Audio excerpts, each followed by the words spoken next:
So now today's business. Before I hand over our meeting to our chair of the day, Barbara Yorandays, I would like to thank the award team on their efforts in determining our 2024 award recipients. The team consisting of Chair Barbara Yorandays, past President Phil Endersby, and Sharon Johnson this year contacted each secondary school in Victoria inviting them to apply.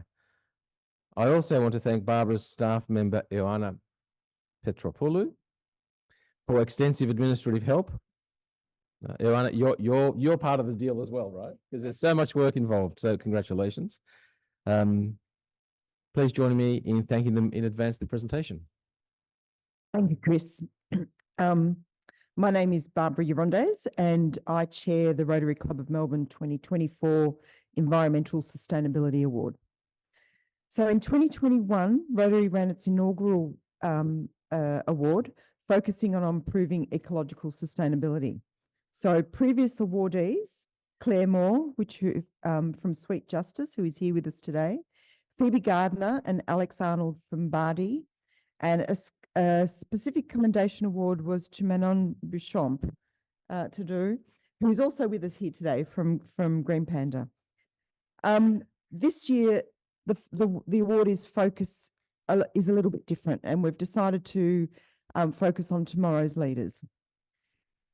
The award is inspired by the need to take action to support the environment, being one of Rotary's 7 areas of focus. And this year, the award is focused on excellence environmental sustainability in secondary school-aged children who have made a significant contribution to the community. The award criteria was for the students to have worked on a project or developing a project that demonstrates leadership in sustainability and community engagement. And the purpose of the award was to inspire tomorrow's leaders to focus on environmental sustainability, demonstrate innovation and ideas, and create engagement to inspire other school children. And it's that creating engagement that we were really invested in when we were considering the award. The award is $3,000 grant to be paid to the school of the winning entrant and to be spent on environmental sustainability projects. So it's not for you personally, girls. All secondary schools in metropolitan Melbourne were invited to submit an application, and that was no mean feat, contacting every school in Melbourne. And we were really seeking applications that really address the criteria. We were very pleased that we received 16 applications, most of them outstanding. So we were confronted with this real issue of who do we select as a winner, or who do we recognise as the most worthy? So, and that was a dilemma. So I'm delighted to announce that our awardees today who are receiving the award is Star of the Sea College in Brighton, and our 2 environmental club captains, Beth Mandil and Emily Javinen, and I hope I've pronounced those correctly, who are the sustainability captains, and the sustainability coordinator, Michelle Parkinson, are here to accept the award on the school's behalf. Thank you. So we're delighted to have you here. Now, their project under the heading of Waste and Circular Economy focuses on fast fashion, something very topical, particularly working with Year 9 students at a very impressionable age. And the Year 9 students were also given the opportunity to take up a pledge to give up fast fashion. So we're still waiting on the statistics to see if they've actually done that. Write to politicians asking for change and make social media posts. So very ambitious. I'm not sure how well you went with that. So Beth and Emily, through the Star of the Sea Sustainability Club, presented and coordinated and influenced the school and the wider community through education and organising a number of activities. Now, I won't go through all that because I'll give you girls something to talk about.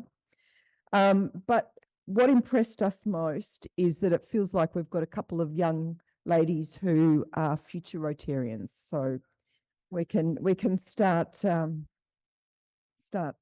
working on you. Firstly, I'd like to introduce Claire Moore. Claire will be presenting the award to you today. So in 2022, Rotary Club of Melbourne recognised Claire and her Sweet Justice enterprise with the Environmental Sustainability Award. The award came with some close mentoring from our past president, Quinn Scelzo, who is also here this afternoon. Claire and her dedication to beekeeping in the environment is a true local hero to our club. So we're all very proud that we've assisted you in this.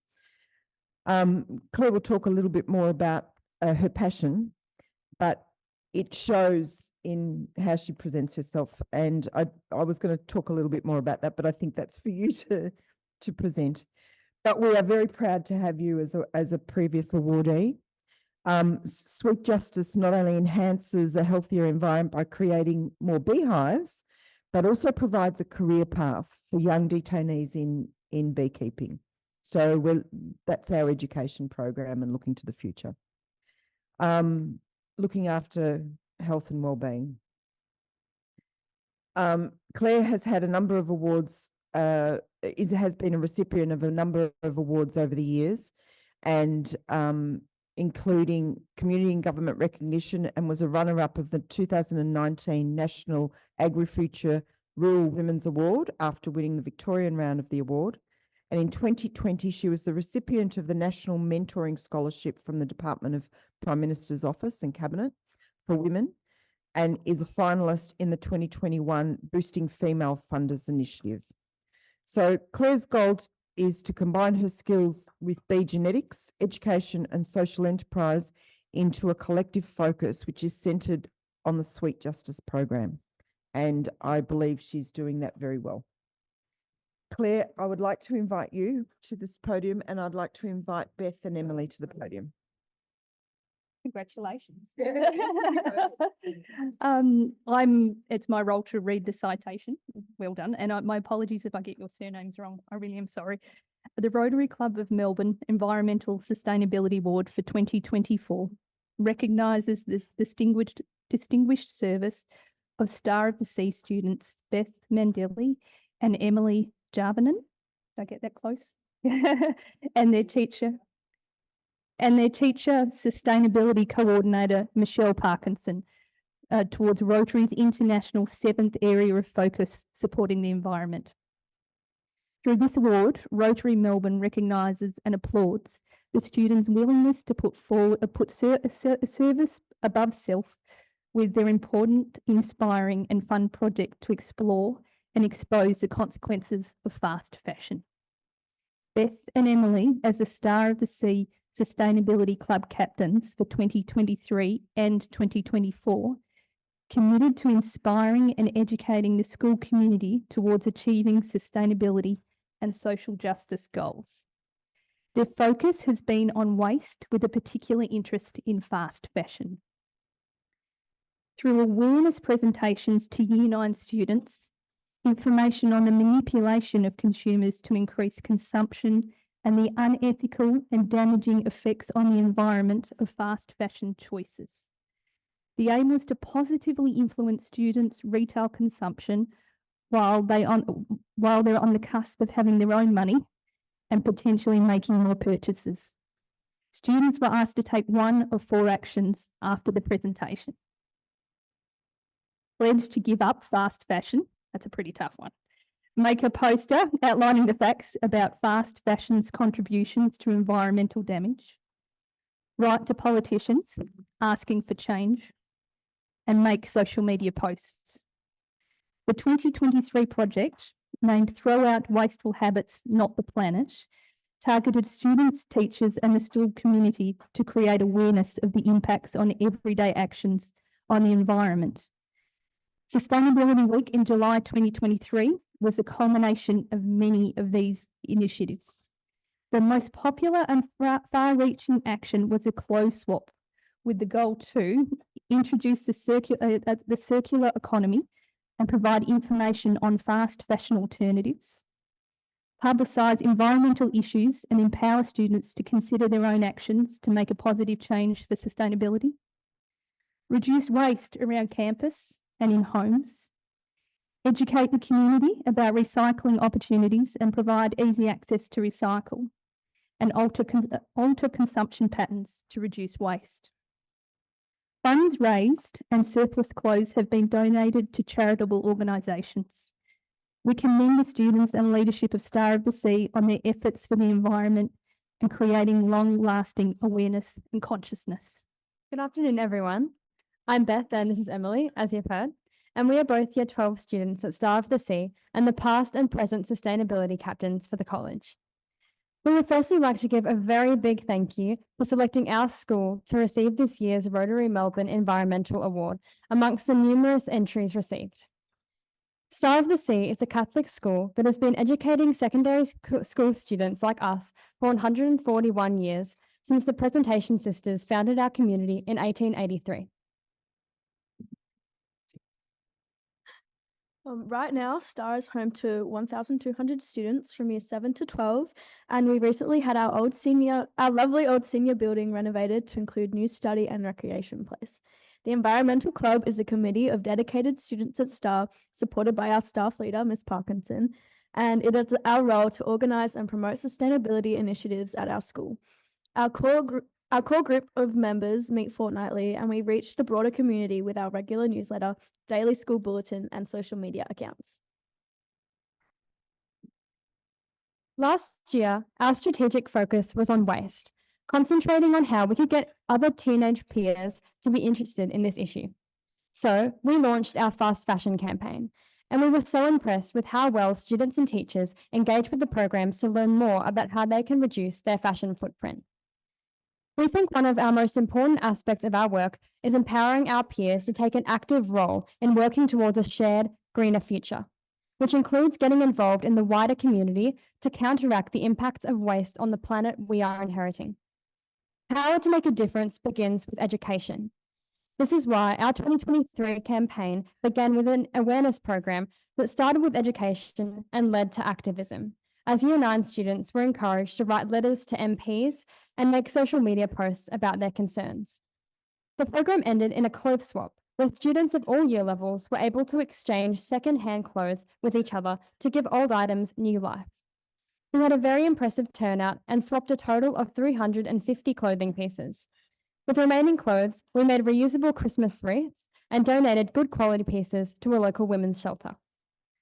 Ultimately, our goal has been to inspire change in the habits of students to break harmful cycles of waste that have been the status quo for so long, and carry these attitudes on to the next generation of land stewardship. Our work doesn't end with the clothes swap, though. Emily and Mrs. Parkinson have continued to take on the initiative this year, which is why we're so grateful for your support in continuing to build the eco-consciousness of our community to be as strong as possible. I just wanted to say thank you to Beth and Ms. Parkinson for everything you have done for getting the sustainability group to where it is today. You have both made it really easy for me to take over this year. Many of the initiatives in 2023 will continue to improve and guide us this year, with new members adding their own valuable input. For example, the Year 9 teachers felt the education component of last year's campaign was repeated this year, and the students ended up running their own exclusive to Year 9 clothes swap. The everyday focus on reducing waste through dedicated electrical recycling stations, nude food days, and Clean Up Australia beach days will continue. However, in 2024, the major focus is on improving the understanding of biodiversity at the school, including the role of bees to help with this. The club is looking for ways to increase green areas in the school grounds with a series of pot plants and vegetable patches being planted as part of a community garden. We hope that the funds from this award can be used to help establish an automatic irrigation in the vegetable patch and to build a much larger garden bed with Indigenous coastal plants following a biodiversity audit. We'll also use the funds to pay for several incursions, one of which continues last year's waste theme with a talk from the Marine Mammal Foundation about microplastics and the other about the centrality of bees in the food chain. Our dream is to have a beehive at the school one day. Ultimately, we think it would be wonderful to still have all the herbs needed by the food technology kitchen grown on site and some honey as well. Again, thank you for this amazing opportunity to enhance sustainability at our school grounds and the protection of the wider environment. This will have a great impact on us all. Thank you, ladies. And we'd just like the opportunity, we've presented you with your citation. And of course, Chris has got a lovely check for the school. Thank you, Bill. Because I actually hail from your area, I'm really excited. And also very excited to hear about the beehive. Claire, you mentioned that you move the most livestock around Australia at a certain time of the year. Have you ever had a situation where your beehives are stolen? Not mine personally, but it happened It happened? before. Yeah, okay. Well, is there any way that that can be protected or helped? No? Okay. Just a couple of lives. All right, well, you're not. So Pam was asking about whether they've had any beehives stolen, which Claire has responded yes, but they just can't do anything to protect that. So Get stolen because we have a huge network to be able to provide more livestock. So this has not happened to us yet, but it is actually a problem across the board for all beekeepers because we, so the question was, do beehives ever get stolen? And the answer to that is definitely yes, because we leave our beehives in national parks. We leave them, and at the moment, last season, Sweet Justice covered southern New South Wales all the way over to the South Australian border. We have to take our livestock and put them in places, potentially dangerous places, where people can come in and pick them up at any time. Also, you've got flooding risk and bushfires, like it is a constant threat for us. You can't really control it. You can't control other people. Although we do have, being Sweet Justice, a certain amount of protection. if we don't have any more questions for today, I'd like to thank Claire and I'd like to thank Emily and Beth and Michelle for coming today and for receiving your awards. And all other visitors and guests who were here, and I haven't got the list of names, but Ruth and your partner and the awardees, Steve. Just a reminder that next week is our monthly evening meeting, is to be held on Tuesday, the 11th, so not on Wednesday this time, but on Tuesday at the Lyceum Club of Melbourne. And we'll be featuring an expert panel on the energy transition and social licence. So our panel will consist of members Professor Alan Finkel, who is the 8th Chief Scientist of Australia and Energy Advisor to the Government, Mary Barry, CEO and Founding Director of Circular Eco, and Professor Sarah Bryce, who is the Director of Institute and Infrastructure in the Infrastructure in Society, ANU. It'll be quite an informed and frank conversation, and we hope to see you there.